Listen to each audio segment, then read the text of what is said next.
Friends, welcome to my channel. Before listening to this story, I will ask you to like and subscribe. It's not difficult for you, but it's nice for me, and we're starting.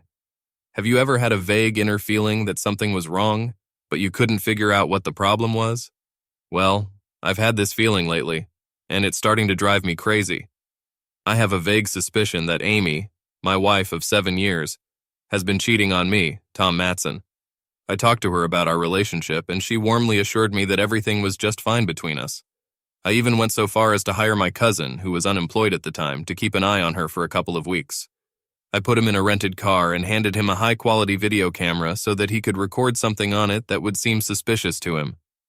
The cousin did a meticulous job of following her and recording in detail on video how she went about her daily business, but during all the time of observation, he failed to detect any of her questionable actions. My job as a senior project manager, SMP at a large bank, forces me to be present in the office throughout the working day. I don't go on business trips very often, and I never work on weekends. I also rarely have to work late at the bank, so Amy could never complain that I was away from home too often. For a young 29-year-old SPM, I earn pretty good money, so we live in a comfortable house and drive good cars. Amy and I don't have children yet, but we lead a pretty active life.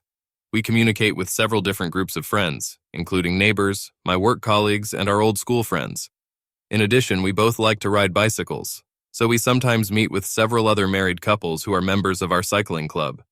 In short, my wife and I look like the perfect couple from a collection of romantic stories.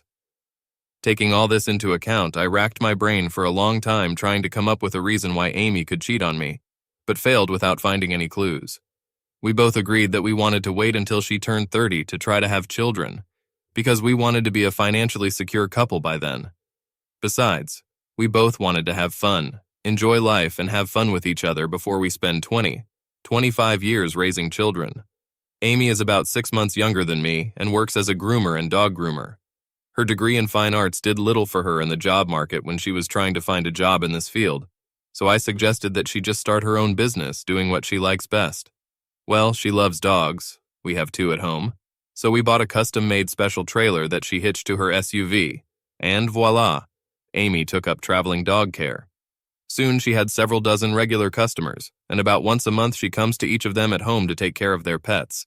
Her heated trailer has hot water, a vacuum system, a hairdryer, air conditioning, and everything else she might need to take care of dogs. Like at home, some of her clients have a special pet washing cleaning annex next to the garage, so sometimes she uses it instead of her trailer. Amy has a small handheld terminal that allows her to accept credit cards to pay for her services, but it seems that she receives most of her money tips in cash. I know this because I helped her figure out the accounting and filling out the tax forms myself. A grain of doubt. So what made me think she was cheating on me? Damn it, if I knew. We have always had and still have a great love life. Amy is ready to do almost anything in bed that my twisted mind can think of. And for my part, I can't remember ever saying no to anything she asked me to do. We both come home almost every evening and weekend.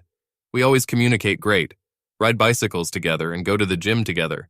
So when and where could she cheat on me? The only time we really spend apart is during the hours we work, which is why I hired my cousin to keep an eye on her for 2 weeks. He really surprised me by presenting a full and detailed account of her activities, including the exact time, places, and videos of her coming and going to each meeting, and where she is in between calls. No matter how you look at the report, there were no illogical failures, inexplicable time discrepancies. All her time on the road was fully documented. I even checked the receipts she received for services with the calendar of appointments, and they all looked properly designed and coincided with her visits. And yet still, something was felt almost imperceptible. Something in her eyes, in her smile, in her voice was just not the same and not the same as before. And so it went on for about 6 months. I couldn't just stand in front of her, directly declare my doubts to her face and accuse her of anything because, yes, just because I had nothing to accuse her of. Damn, maybe I'm being paranoid or going crazy. A party I watched her when we met with friends, but mostly she hung out with other ladies. I've never seen her sneakily whispering to another guy. She never disappeared anywhere at parties, and she didn't retire with anyone for an hour to chat one-on-one over a beer or a cocktail. I tried to watch my wife as discreetly and cautiously as possible, but Brad, one of my old and bosom friends, still noticed something unusual in my behavior at the last big party. Tom, dude, you have to let go of her leash. It seems like you're not letting that poor girl get more than 20 feet away from you. What the fuck, buddy? What's going on?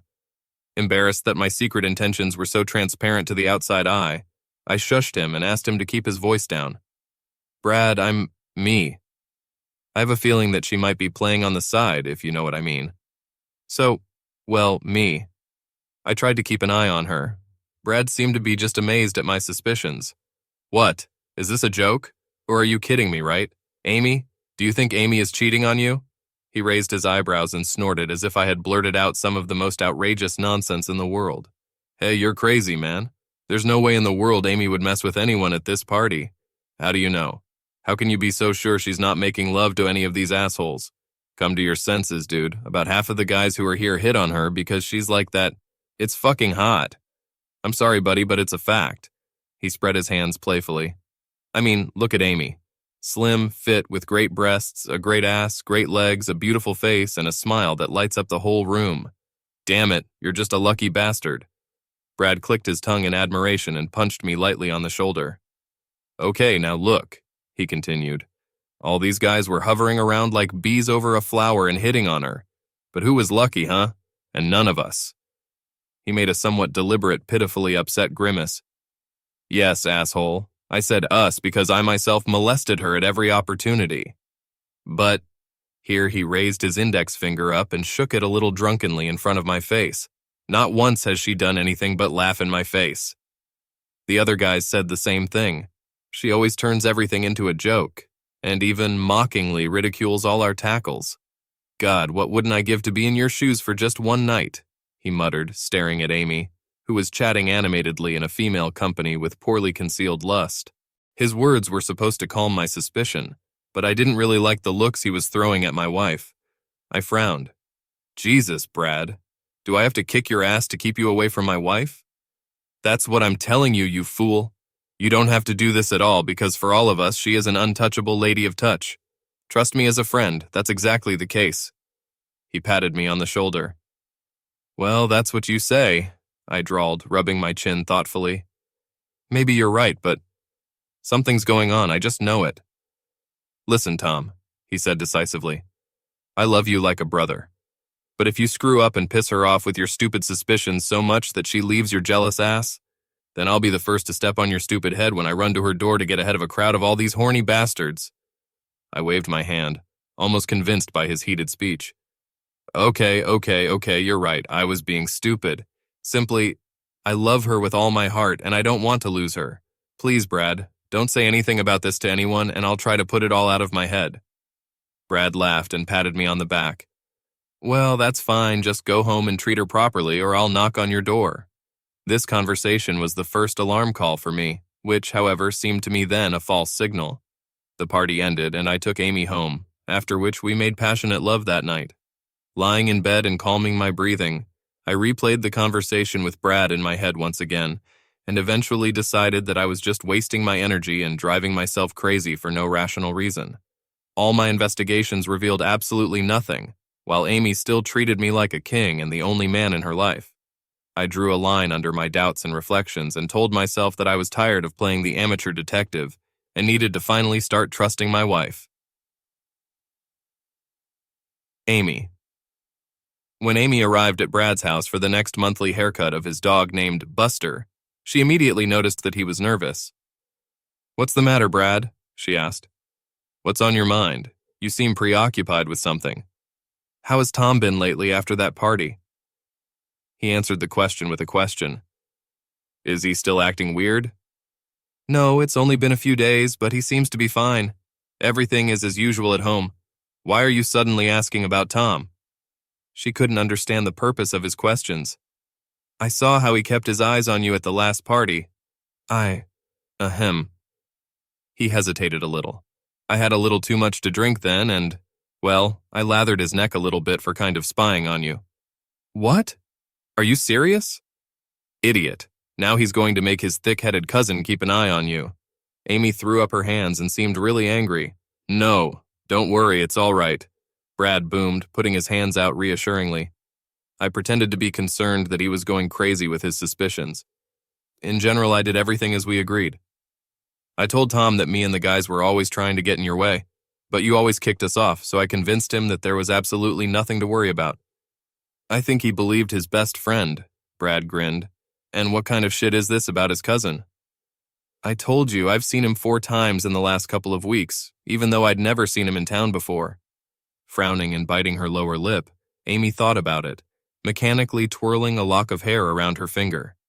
You know, she said uncertainly, maybe I'm a little paranoid, but I think this cousin of his might have been following me. It's weird. I know your husband suspected that something was going on, but he couldn't figure out what it was. Did Tom say anything to you about it? No, he hasn't brought it up since the last time he asked me if we were okay. Damn, it really upsets me. Amy rubbed her temples dejectedly.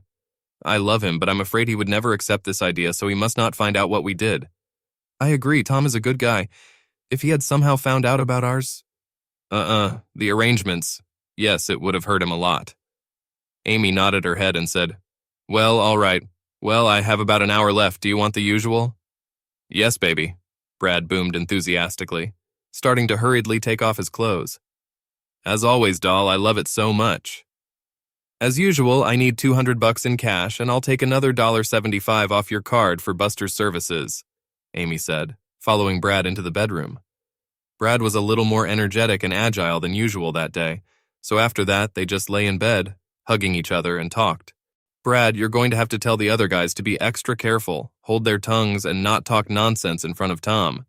I admit we all had a lot of fun. Amy stroked Brad's thigh with a satisfied smile. And you guys were very generous to me, but in a couple of months, I'm going to stop my little side business. Hey, wait. Why the fuck would you suddenly want to stop everything? Frowning, Brad jerked off the pillow and sat up on the bed.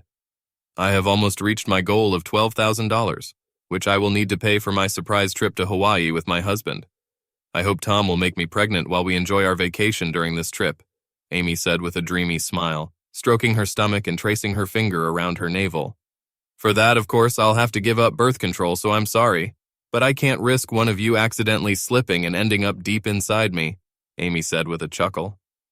However, Brad did not share her good-natured and playful mood. Hearing the news from Amy reflected on his face as if he had chewed a whole sour lemon. Damn it, Amy, you're upsetting me so much. I couldn't imagine that it would ever end so suddenly. The guys and I are paying you great money for letting us roast your beautiful ass.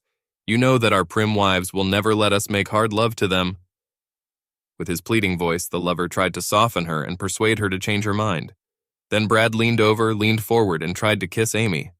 Abruptly recoiling, Amy jerked her head to the side. Hey, what the hell are you doing? Brad, we've talked about this before. No romance? It's just a business. You all pay money for a specific sexual act and nothing more. Please don't make me tell you that again, she exclaimed angrily. Brad pouted, but then threw up his hands penitently. Okay, I'm sorry.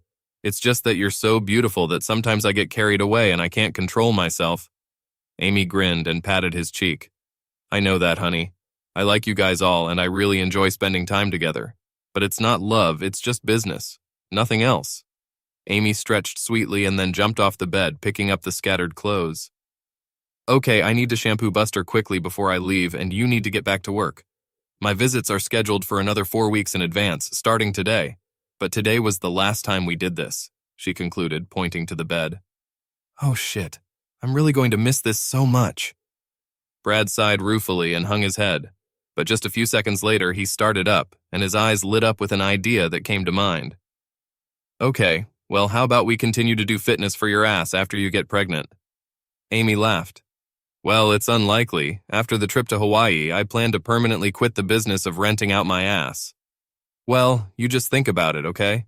As for me, it would be quite pleasant and so exciting to pull this magnificent ass, which belongs to a beautiful pregnant lady, all the way to the stop. He reached out of bed and lovingly stroked Amy's tight, high ass, and then slapped her loudly. I bet the other guys would want to try it too. Damn it, we could even pay extra for love with a pregnant woman.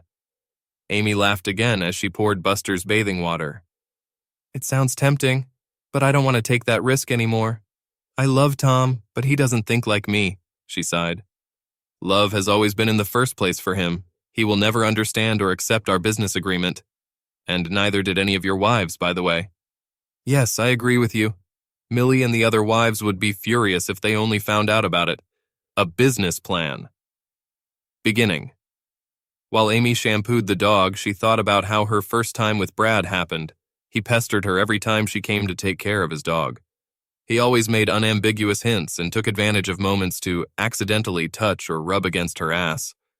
Finally, she got tired of it, and Amy demanded that he behave himself. She said that if she didn't need the money so badly, she would have dumped him as a client at the same moment. Brad immediately saw the opportunity in her words and offered her a big extra cash tip in case she would let him rub against her and feel her attractive bulges while she worked with Buster.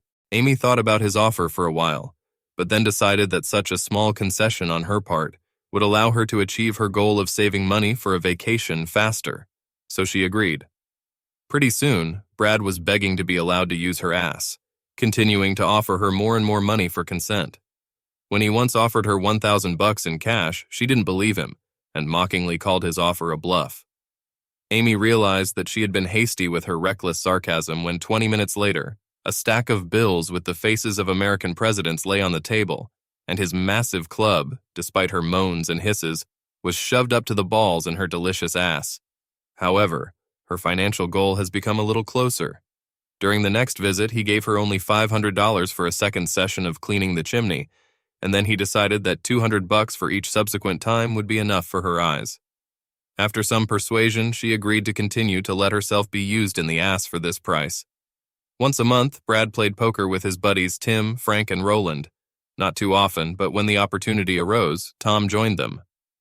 Table conversations during the game often concerned love, and usually included the usual male whining about the fact that their prudish wives have neither imagination nor passion, and do not want to do anything in bed except lie like a log in a missionary position.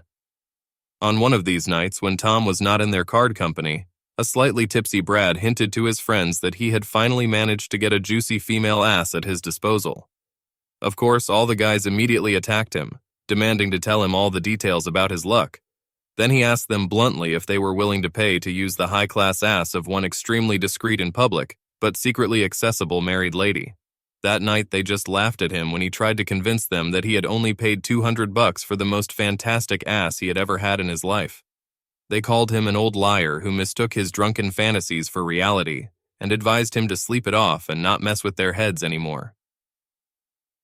When the claw got stuck, it had only been a few days when Tim called Brad and asked if the story he had told at poker was true. Then, unsurprisingly, the other two called, and pretty soon after a short negotiation, Amy received orders for field service from 3 more of her casual acquaintances.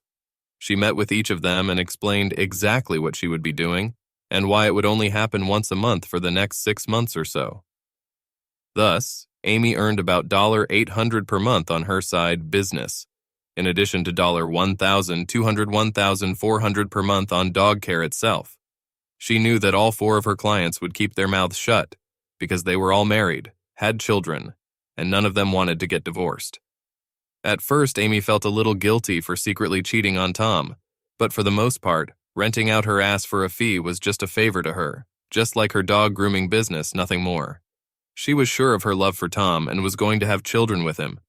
To be honest, although Amy wasn't a big fan of tough love at all, and neither was Tom, she had long made it clear to him that it was always an option for him if he only wanted to. Now, Amy had only a few weeks left to achieve her intended goal, and then she would easily give up unnecessary worries and be able to focus on the birth of a child. Everything in her life was going according to a well-thought-out plan. Tom and Chuck. Tom was sitting at his desk looking through some financial reports when the screen of his personal mobile phone lit up. Picking up the vibrating device, he looked at the number that appeared. It turned out to be his cousin Chuck. Tom was wondering why his cousin needed him. "Hey, Chuck, hi, how can I help you?" "What is it?" he asked amiably when he pressed the answer button. "Hi, Tom. Listen, I just finished watching a movie here, and something about it made me think about what you asked me to do for you a few weeks ago. Do you remember that?" "Look, Chuck, this is over. We haven't found anything yet, so I've overcome my paranoia. Amy and I are fine right now." "Oh, well, I'm glad to hear that everything is fine between you. Simply, after watching this movie, it just occurred to me, Well, I thought that maybe I had overlooked something back then. But since you're saying that you and Amy have moved on, okay, never mind. Just sorry to bother you. Tom was just about to hang up and end the conversation when a warning bell sounded in his subconscious, telling him to be more careful and attentive to the little things. He sighed loudly. Okay, Chuck, what did you see that made you think you might have missed something important? Well, in the movie, this guy formerly worked as a realtor. Jesus, Chuck. Yes, I know. Don't get excited. Just listen. That guy in the movie went to the house to show it to a potential buyer. Well, his so-called buyer came there, but instead of inspecting and buying a house, he bought illegal substances. The cops who were watching them were sitting in ambush outside while this fake realtor was inside the house for sale, selling illegal substances and pretending that he was actually selling the house. I didn't understand anything. What does it have to do with illegal substances, cops, and by the way, Amy has never been a realtor. Listen, Chuck, I have to get back to work, okay? Damn, bro, you're so tight. Tom, I know she's not a realtor, but she goes to people's houses and stays there for an hour or more. Sometimes she works in her trailer, but sometimes she's inside out of sight. Well, now do you understand what I'm talking about? How can you be sure what exactly she's doing there behind closed doors? Tom's thoughts were racing frantically. His old paranoia instantly returned. Oh, shit. Listen, Chuck, did you take notes on which dogs she worked with in her trailer and which ones she worked with in the houses? No, but the video of her coming and going would have been visible when she entered her trailer if she had used it. Do you still have those videos? Hell no, I threw all this stuff away after talking to Amy when I thought... Fack. Maybe you still have a copy? Tom asked hopefully. You ordered me to throw it away and I... Well, my cousin stammered a little. Chuck, I know you've always liked staring at her, so if you've kept these notes, I give you my word that I won't be mad at you, Tom promised. Okay then, Chuck breathed out with obvious relief. I will carefully review the records again and summarize the information about all the cases when Amy was detained inside the houses during her trips. Can you stop by my place on your way home? Of course, I'll leave a little earlier and be at your place at 16 o'clock. Is that enough time for you to collect the data and finish your investigation? Yes, of course, I'm pretty familiar with all these technical things, so I can do it pretty quickly. See you at 16 o'clock, bye. Jesus, Tom thought, turning off his phone. Chuck must be watching these tapes and fantasizing about Amy. The poor guy could use a job. And a new girlfriend. Video. A few hours later, Tom and Chuck met, as agreed, at the latter's apartment. So, Chuck began, showing the notes he had made. During the 2 weeks that I followed her, these 3 addresses were the only ones where Amy did her work from home. I have a video recording of clients meeting her at every house. The first was a little girl who opened Amy's door, accompanied by an elderly lady who, I assume, is her grandmother or nanny. Tom nodded, seeing the confirmation of Chuck's words on the videotape. He scrolled the image forward. The second case is the guy who let her in, but then about 10 minutes later, he left the house. Here, look. Chuck poked his finger at the screen. In these shots, you can clearly see his face as he backed out of the driveway. I'm guessing he just leaves her there and she then goes out the front door, which automatically locks behind her. Of course, I have no idea if anyone else was in the house, but Tom, you can see that no one is escorting her, and she closes the front door herself. Yes, everything is logical and natural, Tom agreed, rubbing his forehead and carefully peering at the image on the screen. So far, there is nothing suspicious on her part. Well, what did you find out at the third address? And here we have something interesting, Chuck perked up. Look, in the third house, the guy lets her in, and then about an hour later... Wait, I'll rewind it now. Here, see, this dude is leaving. After which Amy also leaves through the front door, about half an hour later. Chuck stopped the recording and turned around to see Tom, as if mesmerized, silently staring at the screen and the freeze frame of his wife leaving the house. He waited for Tom to say something, but Tom just kept staring blankly at the screen. Well, cousin, what do you say? Tom, are you okay? Alarmed, Chuck waved his hand in front of his brother's petrified face. He finally shuddered, slowly turned his gaze to his cousin and blinked a couple of times distantly. He recognized both this house and this big man, alone with whom his wife had spent an hour. Without saying a word, the pale Tom reached into his pocket, pulled out his phone and opened the calendar. It recorded Amy's next work meeting, scheduled for next month. Tom looked at Chuck and pointed at the screen. In that last house, there is a master bedroom located on the ground floor. Do you think you could sneak a peek inside without being arrested for trespassing? He asked his cousin. Maybe, Chuck drawled with a bit of doubt in his voice. But if the curtains are drawn, I won't be able to look inside. Do you think that this guy and Amy? The hint was more than transparent. Probably. But he's our friend, so it could all be a complete fluff, though. He always admitted that he was not indifferent to her, so maybe. Holy shit, I'm going to go so crazy, Tom shouted, boiling up and slammed his fist on the table. Sitting next to him, Chuck did not try to get in with his opinion and advice, while Tom, with clenched fists in front of him, sat at the table with his head down. Finally, he gathered his thoughts and looked at his cousin again. She has to go back there tomorrow. What do you say I ask you to follow her and then try to look inside and find out what's going on there? Tom looked at Chuck searchingly, tensely waiting for his decision. Yes, of course, I will do it for you, brother. But what if they do what you suspect, not in the master bedroom, but somewhere else? Damn, it's possible. Tom thought for a moment and then waved his hand. Okay, then just do what you can and try not to get caught. Amy can recognize you and then she'll know for sure that I sent you. Okay, you're right. This time I'm going to dress up in disguise and use my mother's minivan instead of my car. Besides, now we know where Amy is going and what time she's going to be there, so I don't have to follow her everywhere. I'll wait for her on the spot. I'm sorry, but I'm not very good at tracking cars, and it's possible that she saw me that last time. Chuck muttered apologetically. Did she see you? Holy shit, Chuck. Why didn't you tell me about this when it happened? Well, Chuck hesitated. I still wasn't completely sure if she recognized me. And besides, I was afraid you'd fire me. I'm sorry, brother, but I really needed the money back then.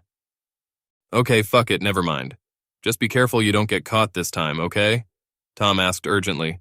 Chuck promised to be careful, and soon the brothers broke up.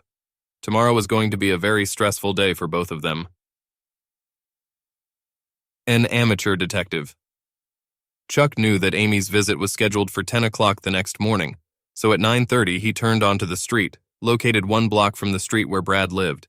The night before, he had explored the neighborhood and found a suitable passage to the neighbor's backyard through a thicket of bushes that grew near the fence, on the back side of Brad's house.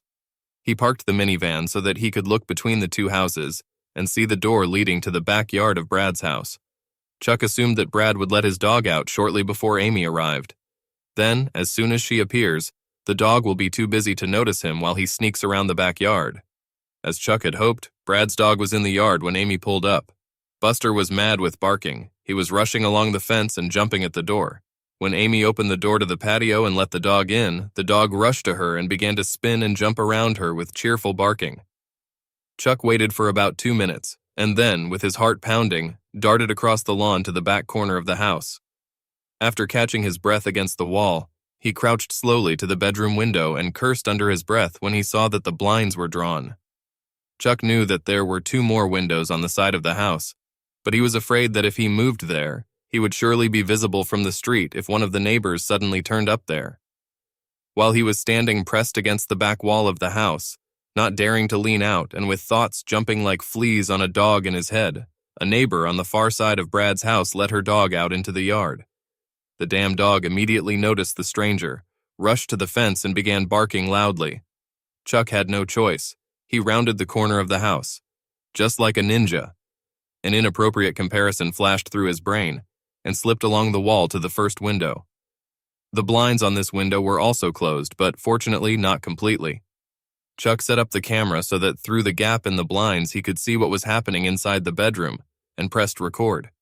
He pressed his cheek against the wall of the house and froze, motionless, stretching out his outstretched hand with the phone towards the window. He was afraid that any movement he made might give him away. The self-styled detective filmed blindly through the window because he couldn't risk bending down and checking what his camera on his phone was actually recording. Just in case, he slowly and carefully moved the camera around in a circle, desperately hoping that he had managed to capture the entire room. Suddenly, he heard shuffling footsteps nearby and a quiet conversation in the morning silence.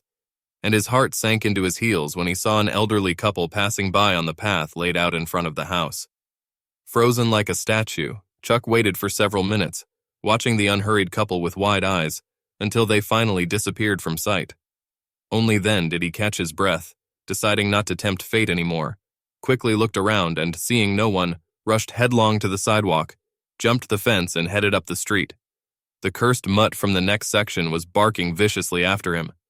Trying his best to move less and attract attention to himself, the Pinkerton cousin walked around the block and returned to the car he had left. He was still breathing heavily from the rush of adrenaline when he fell into the driver's seat, but at the same time he was filled with boyish joy and pride for the successfully completed task. Chuck tossed the phone onto the passenger seat, took a handkerchief out of his pocket with trembling hands, and hastily wiped the sweat from his sweaty forehead and neck.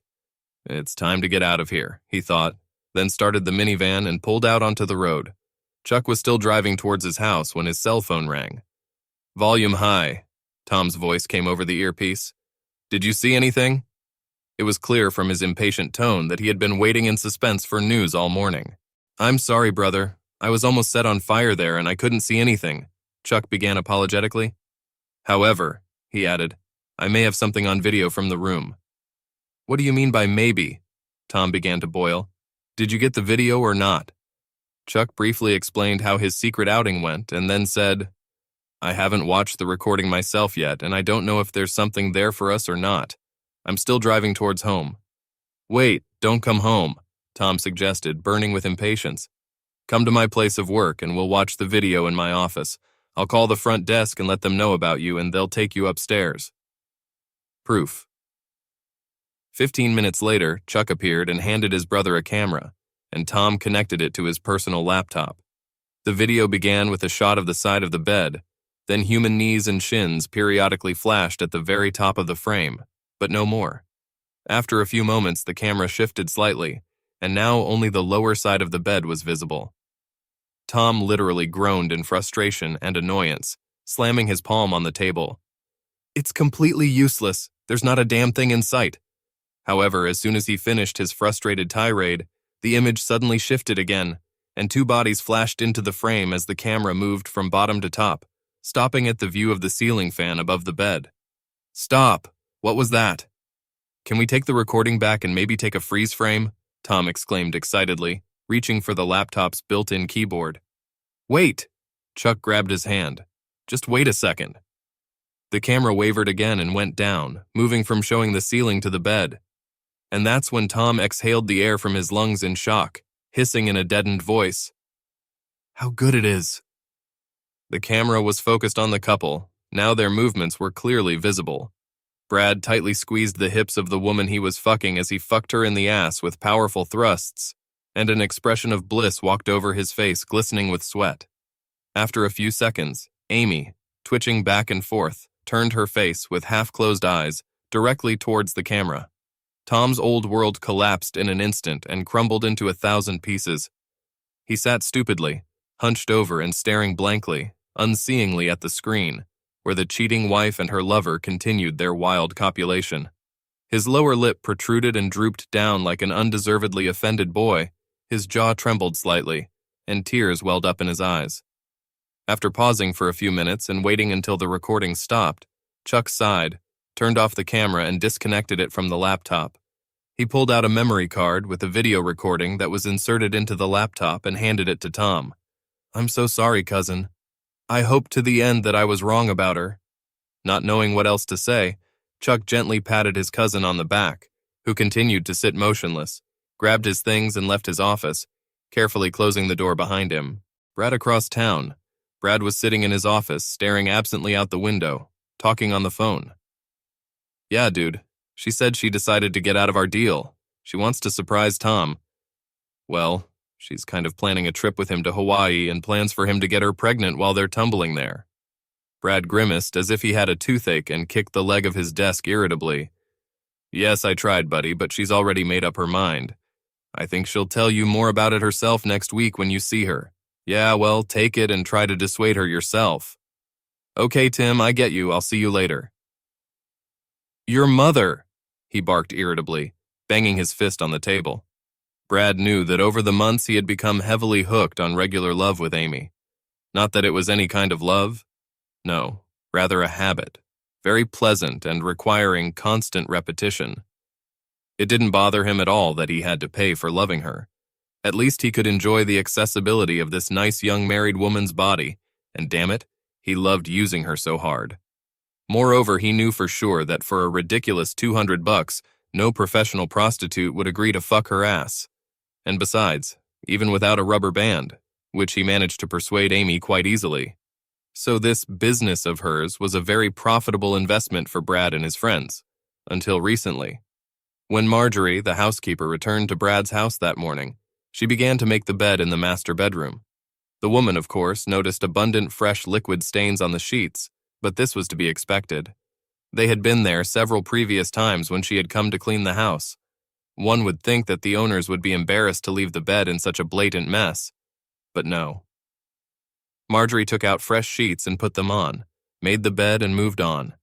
She threw the liquid-stained bed linen into the washing machine, thinking that it could be washed while she cleaned the rest of the rooms of the house. Coming out of the bathroom, her gaze fell again on the spreading wet spots, and shaking her head, she thought, "Rich people, they have no shame." Volume. While Tom was sitting at his desk in the office, his thoughts were chaotically spreading like cockroaches as he tried to make sense of what he saw on the video. He spent a couple of weeks convincing himself that all his suspicions were just paranoia and Amy wasn't cheating on him. Now, the harsh reality hit him right in the teeth. Amy cheated on him, with her now ex-boyfriend, Brad. Tom's heart was torn apart with pain at the realization that he had been betrayed by both his wife and the man he considered his close friend. The shock of it was unbearably terrible. Tom remembered that Amy had never shown any apparent interest in Brad, so why on earth would she succumb to his advances? There was no common sense in it. However, as he clearly saw from the video recording, she definitely wasn't forced into love, and it doesn't seem like she was drugged with alcohol or illegal substances, so... Tom could not find any excuses for his wife. She cheated voluntarily and deliberately. As he sat there trying to figure out what to do next with all this shit, suddenly a terrifying thought shot through his brain like lightning. What if she has others? Brad warned me at that party that all my friends were hitting on Amy. What if Brad wasn't the only rat? Pancake. Damn. Unbearable images of Amy willingly exposing her ass to each of those assholes who were constantly hovering around her got into his head and began their round dance. In an impotent rage, Tom slammed his fist on the table again. So much so that the mug with the unfinished coffee jumped and tipped over on its side, flooding his notes and business papers with brown goo. Tom didn't give a damn about it anymore. He wanted to yell, stamp his feet, and crush the jaws of the lustful fools who lied to his eyes and so artfully pretended to be friends. When after a few minutes, the veil of rage that had engulfed his mind fell from his eyes, Tom began to think more rationally. He realized that he needed to gather more evidence of his wife's infidelity. Damn, I'm going to need Chuck's help again. Over the next 4 weeks, Chuck, having settled into the role of an undercover detective, collected videos of Amy with Tim, Roland, and Frank. Already suspecting the worst, Tom was still completely crushed when he found out for sure that all the guys he once considered friends were happy to use his wife. The humiliation was deep and extremely painful, but somehow, incredibly, he managed to pretend at home and at work that everything was fine. In these troubled days, every morning and evening, standing in front of the bathroom mirror and resting his hands on the sink, he stared at his reflection for a long time. "You have to pretend that nothing happened and behave naturally," he constantly repeated to himself like a mantra, while collecting all the necessary and irrefutable evidence. Wife's surprise.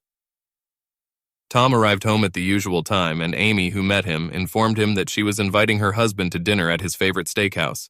He was wary but agreed to an evening out, having managed to reliably pull a fake smile on his face. Inviting his wife was an infrequent event in their lives, and during dinner, Tom wondered what she was up to. When they got home, Amy sat her husband down on the couch and spread out travel brochures about Hawaii's attractions in front of him. She excitedly told how she had been saving and saving money from her earnings for a year to pay for a future trip. Beaming with the solemnity of the moment, Amy laid out to Tom all the details of how carefully she had thought out and prepared their trip, and even paid for the tour in full in advance. Finally, she admitted that she had called his boss secretly from her husband and told him about the surprise. So Tom's upcoming vacation was already fully approved by his superiors. Tom was a little stunned by all the travel news that his wife had thrown at his head. They had talked about such a trip many times before, but its high cost forced them to postpone it, on the back burner, at least until the family savings account was replenished to a very substantial amount. Now Amy's eyes were sparkling with excitement, and she almost jumped for joy when she told her husband about her plans. "My love, I have everything thoroughly timed. Here, look." She began to count her fingers on her hands. "I'm stopping taking birth control pills, so when we get to Hawaii, according to my cycle, I should be ovulating. We will make love twice a day, and I will return home already pregnant with our child. Wouldn't it be great? Isn't that the most romantic thing you've ever heard?" Amy was almost clapping her hands in satisfaction, smiling broadly and at the same time clearly proud of how wonderfully she had organized everything. Tom thought for a moment, mentally analyzing his own plans, and then, clapping his hands, turned to his wife, who was impatiently waiting for his answer. "A wonderful surprise, dear. I think your plan will work just fine for the two of us." Amy squealed in delight and jumped onto her husband's lap, knocking him down on the couch. Clutching him tightly in her arms, she kissed him and immediately slid to the floor and dragged him into the bedroom. "I'm so glad, honey. Come on, let's go and practice making babies as soon as possible." Tom assumed that she was still safe for conception at that moment. Besides, he knew that it would be very strange for him to refuse her insistent offer of love at such a moment. As usual, he had to keep it natural for the time being, so Tom used it twice that evening before he allowed himself to drift off to sleep. Husband's surprise. Sally Hawk, the divorce lawyer Tom approached, watched the videos he and Chuck had collected and listened to his request. "So you want her to be handed the divorce papers right at the airport, and these videos delivered to 4 wives at the same time when the guys, your wife's lovers, receive fake lawsuits about alienation of affection?" Sally asked, tapping her pen on the smooth, polished surface of the table. "They're all going to be at the airport for a big party to see Amy and me off on our trip. I've arranged for a limo to pick them up and take all 4 couples to the airport. In addition, we have already reserved tables in the waiting room, which will be served with various drinks and snacks." Tom grinned with grim vindictiveness. "My additional surprise is a large banner with the inscription, 'Goodbye, Amy,' which will be unfurled as soon as your service staff hands her the papers to the court. These fake lawsuits are meant to shock those present, but at the same time I want to pepper the carefree lives of these 4 assholes. Let the fools twitch and—" Sally grimaced and raised her left hand in a warning gesture. "Stop, stop," she interrupted Tom, who was starting to boil again. "You shouldn't swear in this office, Mr. Matson, although of course I understand your anger and emotions." The lawyer nodded sympathetically to him. "No one has ever asked me to do this before, but I admit what you have in mind. This should be a real show." She grinned involuntarily. "When do you want our performer to appear at the airport?" "It has to happen at the right moment, the very minute her flight to Hawaii is announced. So the exact time when everything should happen is Saturday at 13 o'clock. Bon voyage." And then came the momentous day when all the cheaters and their unsuspecting spouses gathered in the airport lounge. All of the couple's luggage was pre-checked in for the flight, including some additional personal belongings of Amy. She packed them in a suitcase, which she thought her husband would use during his vacation. Tom kept a close eye on the clock, glancing at it every now and then, and a few moments before Sally's assistant was supposed to arrive with the papers, he stood up and called everyone who was cheerfully chattering and enjoying the delicacies of the guests to attention. "Dear Amy," he said to his wife, who was dressed in a bright vacation dress and smiling happily, "you have been the love of my life since we met almost 9 years ago. When you started grooming, I was very proud of the efforts you were making. You tried your best and literally worked your ass off to turn your small, modest business into a profitable and prosperous enterprise." Tom saw that this ambiguous remark of his caused several malicious grins and cynical winks, which were secretly exchanged by his wife's lovers. Amy, who was frozen, seemed to have a slightly anxious expression in her eyes at these words, although a wide smile still remained on her face. "When you decided to spend all your profits on this wonderful vacation, I was very happy about it." Holding a glass of champagne in his hands, Tom bowed slightly in her direction. "So," he raised his voice, "I have a small token of appreciation for each of you. And now, while my assistant is handing out gifts, let's all raise glasses to Amy and wish her a safe journey." Tom nodded slightly, and a large, beautifully designed banner with this wish unfolded over the heads of those sitting at the table.